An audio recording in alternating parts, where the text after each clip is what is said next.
early and often. We do not want the test from the state to be the deciding factor on harvest time. The farther you let your plant get into the maturation process, the higher that low levels of THC gets. So sometimes taking it down early is the smart thing to do. So testing is important. George back there can explain more about that. But we want to get going here with John Lupian with Hemp. Fast forward, here he is. Hi everyone. Just back from Vegas. Fun. I'm going to cover decortication today and a little bit about markets and farming, what we look for as a fiber processor and what it all entails and different pieces of equipment and all that stuff. So I'll start out with myself. I'm John Lupian. I'm formerly with a company called Bast Corp. Before that, I had another company called Bast Lab. I've been doing decortication on and off for close to 15 years. And before that, I was working with an import distribution company in the hemp space, Textiles and Ecolution, long time ago. My actual background is history, so I came up doing this in a very roundabout way. But what I was doing in history is I was looking at what the relationship between marijuana prohibition and the hemp industry coming to an end in the 1930s and 40s. And over a period of maybe 10 years, I realized that I was really learning about entrepreneurship and problem solving, and that a lot of those problems existed in the current environment for hemp processing, because this was in the early 90s. Hemp was reintroduced about 95 in Canada, Australia, and Europe. And so I had the unique opportunity to see that stuff unfolding and then see it in relation to what was happening in America in the 30s and 40s. And there were a lot of good things happening in America that just stopped, ended, and died and didn't reoccur in Europe. So I came to kind of an epiphany in probably about 2005 that I should be rebuilding a decorticator that I knew about through my historical research. So that's kind of how I got started. I eventually built one in 2009, framed out the plywood, nice little garage prototype, proved out the process, went on from there, built a much bigger one, started working with the USDA. Then I moved, that was the end of my first company, about 2014, so then I started my next one, which was Bascor. We actually got a full line built out in Plattsmouth. We're about at a ton, or half a ton per hour in capacity, but we never were able to completely build it out and automate the whole thing. It's very capital intensive doing this stuff. And the systems that I'm going to share with you as we go on through here are even more capital intensive, and that's part of the problem we face with this infrastructure development right now with hemp for fiber processing. So, of course, the reason why we're all here and why we have such interest is this farm bill. That has been kind of a game changer across the board. I haven't seen the level of interest that we have right now ever in my lifetime. So it's definitely attributed to this farm bill. I think you probably have already seen a lot of this and already know it, but this is the anatomy of a hemp stalk.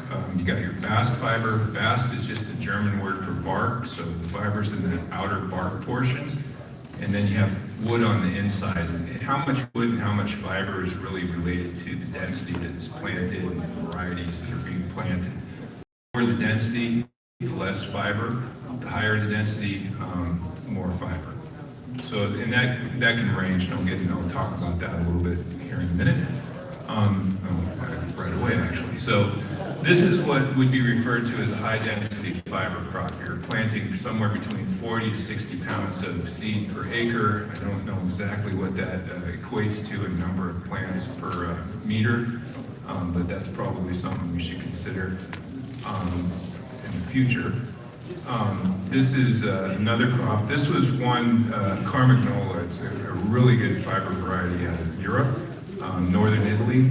It produced some of the best fiber I've seen. It was grown in cooperation with the University of Minnesota and a tribe called the Sisseton Pete up in the this kind of southeast corner of North Dakota and South Dakota area there. They only grew 10 acres, and then they couldn't replant it again this year because the Carmagnola also has CBD, so it's become a hot commodity for CBD as well. So you can't, when you're planting at 40 pounds an acre, it works for fiber. So this is a dual-purpose crop. This is typically what's grown up in Canada.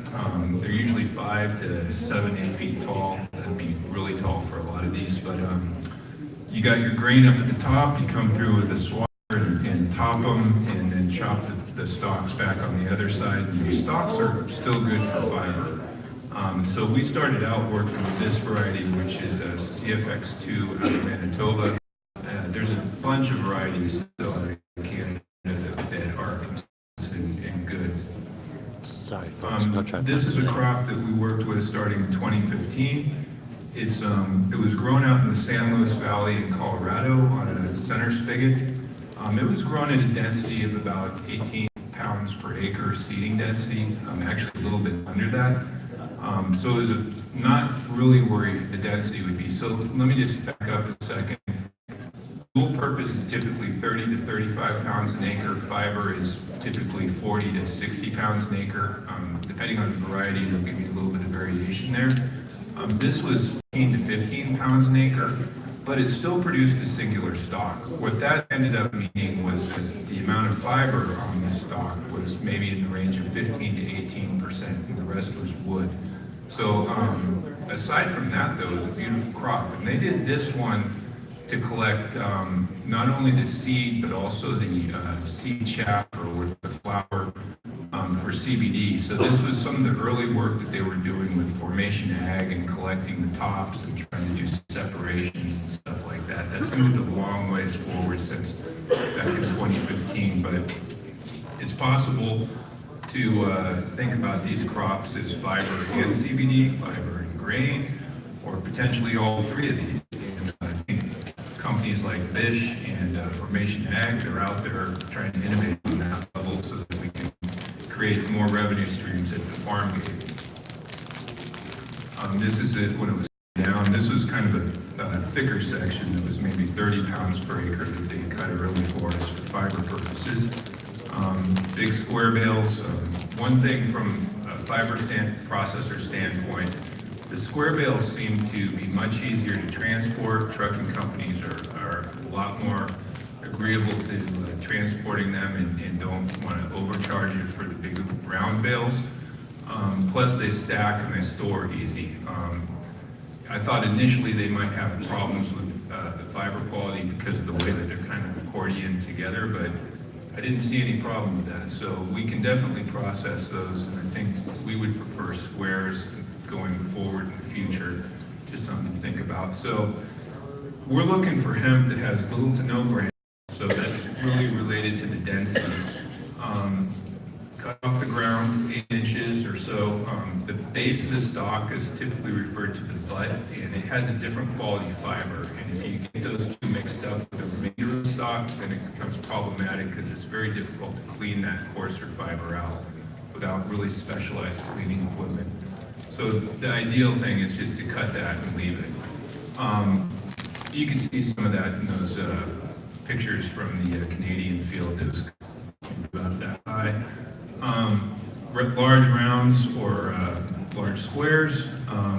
Price is going to be based on fiber content. So we're going to pay more for higher fiber content in a fiber crop per ton versus 100 to 150 a ton for the dual purpose or any of those innovative crops that they're doing multiple purpose and not just fiber. But the fiber we pay more for because there's only one purpose for that crop. You're taking that down early before the seed sets or before the females even start to flower. So it's just used for fiber.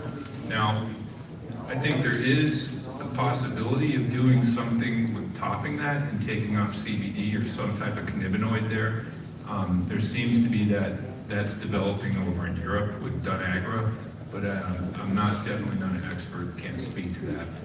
but that's with a higher density fiber crop that they're doing that.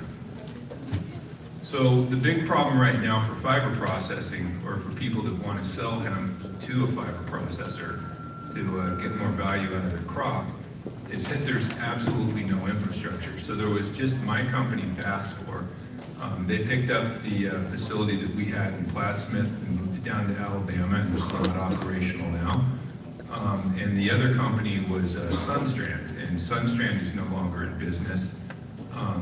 And they didn't have a decortication line. They put in something that was more akin to a cottonization line. There was no decortication in the line, so it's part of the reason why they're not around anymore. What I'm going to go through here is the different types of technologies that have been used traditionally, and then cover some of what I did at Baskor. So this is what's referred to as a kind of a scutching line. It's typically used for, well, it's not typically, it is used for flax production and linen production in particular. So this was most, if not all, decortication technology started with this. So the picture on the left is the actual German line that was developed back in the 20s and 30s. That's just a modern version of it. They're made in Belgium primarily. And the way that material travels is perpendicular to the path of travel. So the stalks are going in and being held on an endless chain conveyor and being kind of combed and opened up. And the purpose is to get as much length and maintain as much length on the fiber as possible. So it's called long line production. That's why it's called long line. This, starting in about the late 80s, early 90s, there was a big initiative in Europe to take out weight in cars. And one of the ways they did this was to look to swap out fiberglass with natural fibers. And the only kind of natural fibers that grow in Europe are flax and hemp. So they put together a program to produce a short staple fiber. And this was one of the first systems they put together. They must have dumped in close to 100 million euro to all this. And this system is kind of the basis for what became the hemp flax system. It's basically a bunch of crushers and different types of devices that kind of scrape and try to clean out the wood. And you get a composite grade fiber, and you get a bunch of wood in these systems. This was put together by Cargill sometime in the late 90s, I think, but it never went anywhere. Again, you can see kind of the crushing rollers, and they were trying to keep length to the fiber as well, and then running it through a bunch of different types of trommel screens and shaker tables to get everything separated. Again, that was primarily going to be used with seed flax straw, but it's a similar kind of concept that it never went anywhere. A lot of people ask questions about this machine. The D8 is the machine out of Australia. It's based on a design for a different type of bast fiber plant called Rami, and that type of plant is decorticated in a wet state. So this machine was really designed to take hemp in the field and be put on a combine and do decortication in a wet state. And it does decorticate well for that, but it does not work well for dried hemp. And there's a lot of reasons for that, but it's give you an idea of what's one of the systems out there. That's the D8. This is a axial flow hammer mill that was developed in Germany. This was attached to a cotton ginning system. It worked pretty well, but the way that the hammer mill hits the fiber, it just thrashed the fiber, so the fiber was really low quality. This line is a LaRoche line. LaRoche primarily makes tearing equipment for recovering fiber from carpet and stuff like that, but they have an association with the flax linen industry out there, so they do have some bandwidth in the bast fibers. These systems work, but they are gradual and progressive, so you need to actually line up additional sets of these cleaners and openers and so forth. There's no actual element of decortication, and by that I mean there's nothing that's doing a separation of the wood and the fiber. They're just relying on things to kind of tear and break it open and drop it out. So there's nothing really doing decortication. So there have been a couple of LaRoche lines on the market lately, but they're all cottonization and carpet recovery lines, and they're being sold for a lot of money, and if you don't know what you're doing, you can get in trouble with those. As did Sunstrand. This is a picture of a crete line. Cretes used to be called Van Dommel. They're probably the biggest manufacturer of this equipment. They rely on hammer mills and trommel screens and hammer mills and trommel screens. So these systems can cost upwards of $20 million or $30 million to get to 10 tons an hour or something. But there's very few of these actually in operation. They're all in Europe, except for one. There's a small 1 ton per hour pilot line up in Alberta. To give you an idea how much that cost for 1 ton an hour was $15 million. Again, that's just producing a low-grade composite fiber and just animal bedding. This is me at Basscore, so this was at the facility at Plattsmouth. What you're looking at there, the blue box is the decorticator. The front table is just kind of a metering alignment device, so I could flop stuff on there and make it move through faster and not have to worry about feeding it in. And the equipment on the back end, that's actually a piece of ginning equipment. It's called a step cleaner. And that does the actual cleaning and separation of the fiber from the wood. You should have a couple of those in a row, typically in a gin, and I only have one. That's what the inside looks like. So it's a bunch of cylinders with fingers running over grids, and that allows the wood to fall out there. It's kind of a gradual process. This is another type of equipment. It's called a picker. It's got pins on it, so it's just opening that fiber up and allowing wood to fall out. And then this is just taking it down to an even more refined state. So those steps that you're going through, you're getting down to say 8% contamination, 3% contamination. And at this point, when you're going on this machine, it's literally like a sawtooth blade. So it's called a sawtooth opener. That machine there is similar to a machine in a cotton gin called a lid cleaner, but what it does is it really opens up that fiber and it gets the last little bits of wood out. So at that point, we were at 1%, and that was a good point for sale in composite grade fiber or in wet processing it. The wood, most of that wood gets pulled outside, though a portion does come out the back of that step cleaner too, but majority of the wood's going outside through that. There's the pile out back. You can kind of get an idea there though. In those bales, especially the Colorado stuff we were processing, there's almost 80% wood, 85% wood is almost. You just have a ton of wood versus your fiber. And it's a very low density material, so it takes up a lot of space too. So where I'm at right now is I've created another company. It's called Hemp Fast Forward. And we're trying to recreate what I've already done, just taking it bigger again. So we're redesigning the decorticator. Decorticators are all based on prior art, so there's no real issues there. And then the rest is know-how.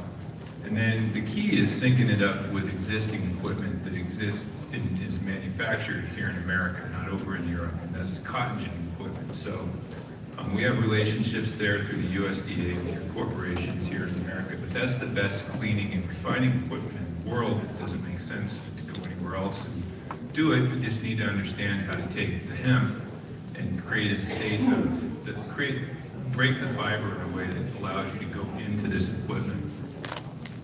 And that's out in Kentucky, freezing cold day. We put that machine together in about a month and a half, and we took it out to Kentucky and ran a bunch of hemp that had been pulled from the ground. And then you had the roots on these stalks, and man, it was hard to corticate, but we got through a lot of it while we were there. But that was run with a tractor with hydraulics. That's what you see down on the bottom there. This is kind of what a line would look like. You'd have a bale opener. You might have something feeding, decorticator, cleaners, and then refiners. Wood is coming out down at the bottom. Target for me would be 2 to 2.5 tons an hour. I don't think if you start getting over that, you're talking about multiple trucks on a daily basis bringing bales in. Then you got to start thinking about storage and all sorts of things as you start getting that up. I think you need to look at setting up more of a decentralized system that can feed in from a lot of different areas and then maybe do value add in a more centralized area. But a lot of that's just not determined yet. We need a footprint is what we need. This is what the fiber looks like, clean state off the, 1% on the left side. That's a cottonized state, so that's what would it be looking like if you're going into a short staple cotton spinning system. So that's actually the fiber that we spun into a 20S yarn, which is your typical yarn that you use for any of your jersey knit fabrics or t-shirts, stuff like that. The wood, I'm going to say a couple things about the wood. The wood coming out of a decortication system is not ready for market. You still have to do additional things to it. So like if you want to use it for hempcrete, for animal bedding, you still have to go through some dedusting and additional refinement there. Some of the stuff I did was I kind of avoided animal bedding because the margins are terrible there and I didn't have a marketing budget. So I went straight to plastics and I figured out a way to get that stuff milled down to about 40 micron, which is very difficult, but it's a great product for blending and compounding for plastics. And we developed a couple different combinations of PLA and another plastic Treva and stuff like that. And, then we took that another step further and we actually dissolved that powder in ionic liquid and then reformed it so we could create 100% hemp plastics and stuff like that.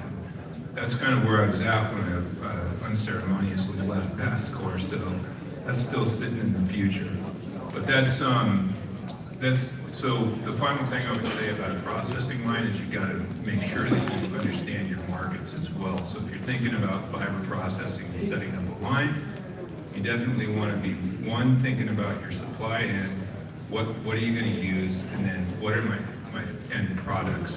Because making, everyone talks about textile fiber and making clothes. It's not easy. It's by far the hardest thing you can do with hemp as far as a fiber product. And you don't have a high yield on textile fiber. So you really have to stop and think about that because that's a much higher capital investment to go that route. And the main thing is what do you do with your wood? And your wood has to be, in my estimation, I preach this everywhere, has to be your first and foremost concern from a marketing standpoint if you're a fiber processor. I mean, it's one of the mistakes that I think have been made a number of times by companies out there. But let me open this up for questions because I could just talk your ear off for the rest of the afternoon probably. Go ahead. So you talked about building it to like that previous picture with the cotton in it, but that doesn't look like it's combed or ready for weaving. No, yeah, that state right there would be going into the carding and forming a roving that then goes into, it's a sliver at that point, then it goes into the roving, and that roving is what is actually spun from. So you've probably seen like a lined fiber kind of wound up.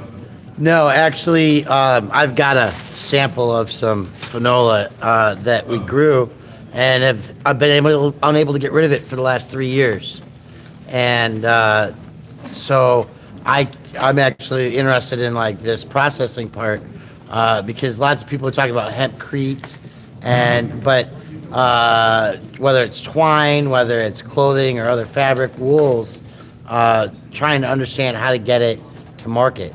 Well, I'll back up. I mean, what happened at PASCOR is we were approached by a lot of companies like Patagonia, and there's a whole number of them, but the textile fiber is way more sexy than animal bedding or hempcrete, especially from an investor standpoint.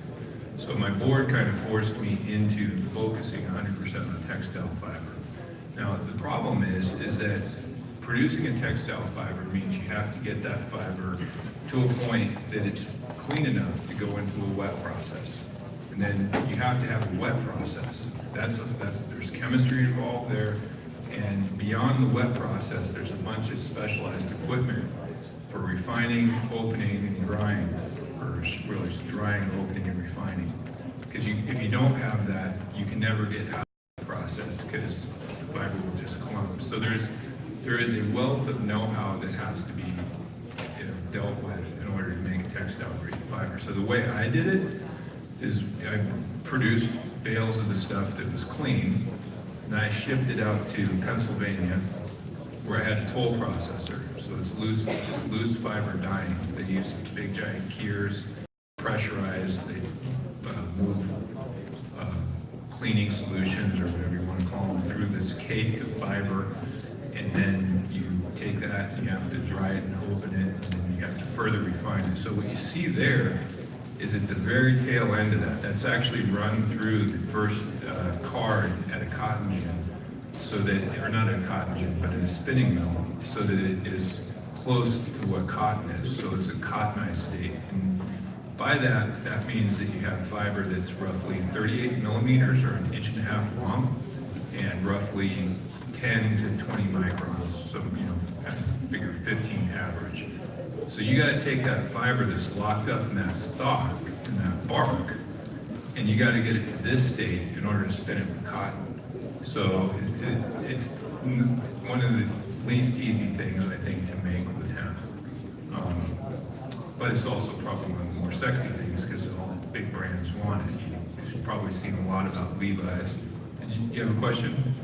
Kind of on the same line, but earlier I heard that from China, the fabrics are made in China.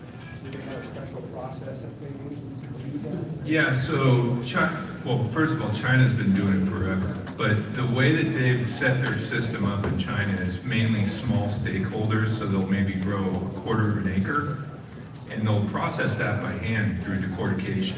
They'll completely throw away the wood portion and then just keep the fiber. So they'll process it in a wet state, hang it up, dry the fiber, tie it off, carry it into a mill, and then at the mill it gets much more centralized. And they recently, I think that they had, well, it was the quartermaster general, and it was probably between 2003 to 2010, they had this huge initiative to figure out how to spin the hemp better and develop those technologies better. So they have done a lot of work. All the highest quality hemp fiber for textiles is all China, but it's also super, super labor intensive to do what they do. Kind of a follow-up question. Before it was made a controlled substance, in the United States, it was used for paper. Mhm. What kind of process did they use back then to make? You're probably referring to that bulletin, the USDA bulletin for paper making in hemp herds. Well, okay, that actually caused a bunch of problems for the guys in the USDA, because they did make paper, but it didn't work for the type of paper that they were using, which was newsprint. That's what they thought they could replace. The reality is that wood has a much shorter fiber structure, but in kind of bulkier, and it's very, very absorbent. It has kind of this hollow capillary structure. It makes it super absorbent, so good for other products, but not good for some. It makes a very good fluff pulp, or something that you could impregnate with plastics or something like that. Now the fiber on the other side, the fiber makes really high quality paper. It was used for cigarette paper and Bible paper and money paper. And it still is over in France. In fact, that process was here in the United States in the 30s with money through the Chemical Foundation in DuPont. So there's a lot of history about that stuff and a lot of misinformation there. The wood is not necessarily a good candidate for paper. The fiber is an excellent candidate for paper, but again, you got to trade off, you know, what your value is and all that. I think linen was another product that was used made from hemp, but what kind of a process did they use, like a wet process or something? Okay, so linen, if you go back to that one slide that I showed, the initial one for the system, that's a long line product. So linen is just another word for flax, but yes, hemp and flax are both processed in the same way to make linen. So that's a different process though, in terms of how it's prepared. It doesn't go through anything like cotton gin equipment. It goes through this very, very specialized process of hackling, which is kind of a combing action, and you get a very refined fiber. It looks like a lot like hair, But then the spinning process is a wet spinning process. It's not a standard process, and it only really exists now in China. It's been all shipped out of Europe. It never existed here in the United States. So that's really it's a whole different textile process per se. They don't do any kind of wet processing on that fiber because they rely on retting in the field. And that's another thing that has to do with fiber production. You cut the hemp, you leave it in the field. There's a process called retting, just refers to as rotting. It helps break down the gums that hold the fiber to the wood. I don't like retting because it introduces variability. So I advise best management practices is just cut that stuff, get it dried down to 12% and under, and then bale it up. And at that point, it's stabilized. And if you have a decorticated that actually works, then you can separate those things effectively. You don't have to worry about it. Am I running out of time? One more? Okay. In this day and age where the discussion of plastics is very negative, what type of plastic products come out of the plastics and hemp? Okay, so the first level plastics are really compounded. So when you say referring to that as compounded, you're either taking a mat of fiber and impregnating it, and then through a compression molding process, that's what you find in the cars today, through the door panels, floor panels, that sort of stuff. That's just a non-woven mat. On the wood side, what we're doing is we're taking those powders and then we blend it with PLA or polypropylene. It has to be coupled for something like that. And those are called biocomposites. Those are injection molding pellets, stuff like that. Next level will be something where you actually tweak the chemistry and allow the cellulose material to actually be thermoplastic. And that's like what I was talking about at the end. We take the powder, we dissolve it, then it's a slurry of these polymers. We can do different things to manipulate that chemistry at that point. We were actually pulling it like rayon, but we weren't separating out lignin and stuff like that, so it was a pretty interesting product.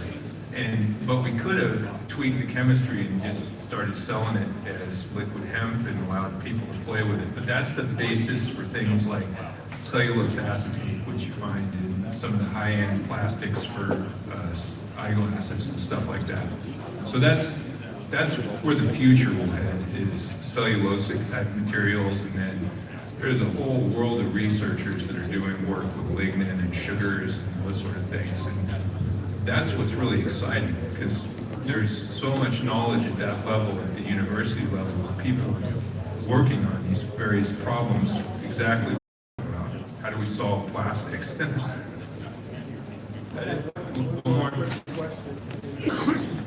have it all bailed out, and we got a truck with a fluid somewhere. Do we have to have a special license to transport that across the market? The round bales, possibly, because those get really awkward. But I don't think I haven't had any problem moving square bales. Even the DEA even helped us move the square bales down from Canada. So they seem to transport better. I mean, you can get them on the truck, off the truck. The round bales, if they're really big, they sit off the truck, and I think you might have to have some special permit. I was just wondering about, because it is Oh, no, there's nothing there. We did have an issue with the Indian tribe and not wanting to go through South Dakota, that we had to reroute, but other than that was some weird stuff that wasn't the norm, but oh, good. All right, I'm done. All right, folks, that is the hemp fiber presentation. Thanks for joining me. I gotta go find this guy face to face. John Lupien. John Lupien. He could talk for another hour with you guys.